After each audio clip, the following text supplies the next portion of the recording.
Planul Erecteonului s-a construit pe baza unui grid ce are ca modul piciorul doric, un grid ce l-am aflat din studiile lui Wilhelm Dörpfeld, ce are la bază inscripții găsite pe anumite piese ale templului.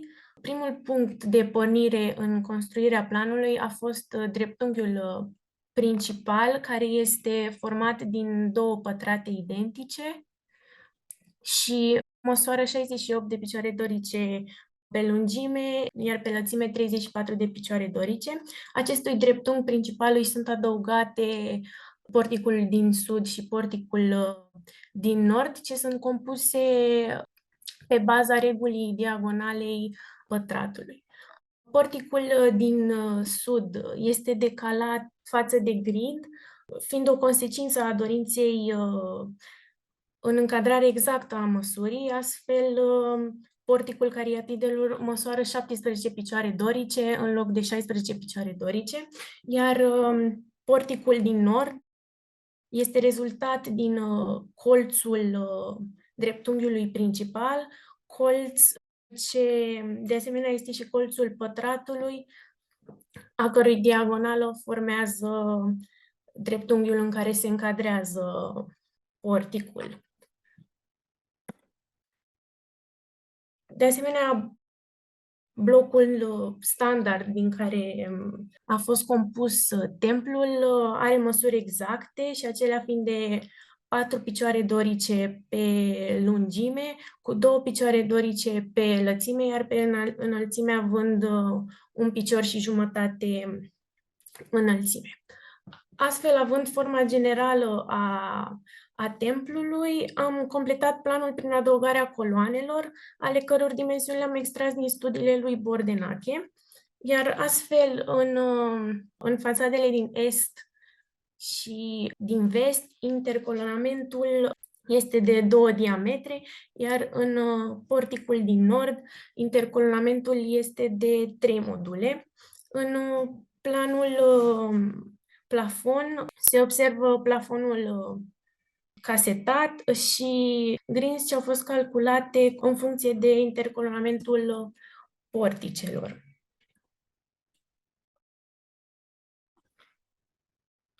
În planul acoperire se arată unicitatea formei templului ce reflectă complexitatea mitodologiei și a religiei ateniene. Se conturează foarte bine această reușită a Erecteonului, care integrează într-o singură structură asimetrică mai multe altare care au o expresie diferită.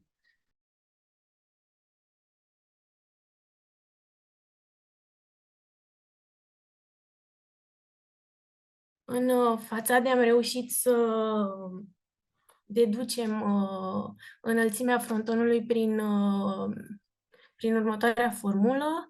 Se ia punctul extrem al stilobatului și se duce o dreaptă până în punctul acesta al frizei, acest punct reprezentând centrul cercului ce are ca rază lungimea frizei, astfel rezultând cercul principal. Prima dreaptă se intersectează cu cercul, iar acest punct se unește cu punctul acesta dat de exteriorul frizei, iar mai apoi se duce o înălțime de pe mijlocul laturii, o înălțime ce odată intersectată cu dreapta aflată interior îmi formează punctul maxim al frontonului. De asemenea, conform lui Vitruviu, înălțimea coloanelor este de 9 module, însă acestea diferă prin mici proporții care se modifică în funcție de corecțiile optice.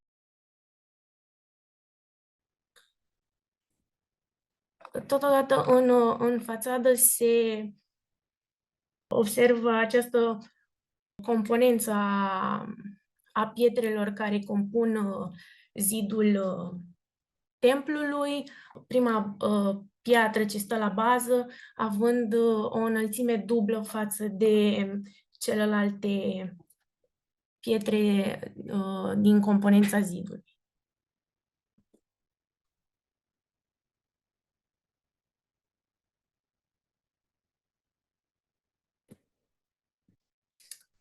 În secțiune se arată foarte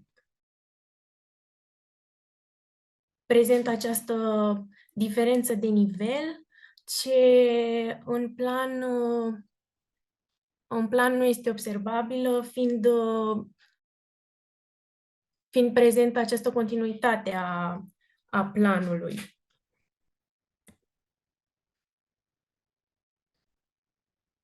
Aceasta este o travee prin porticul din est,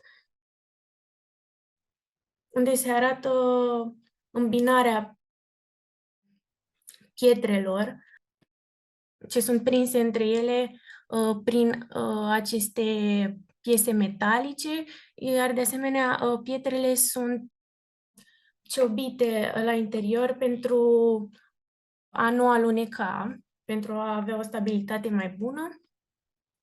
De asemenea, în travee este observabil acest raport matematic prin care este construită fiecare piatră componentă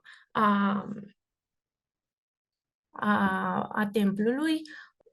Modulul diametrului este împărțit în 18 părți, iar fiecare piesă este raportată la acest modul.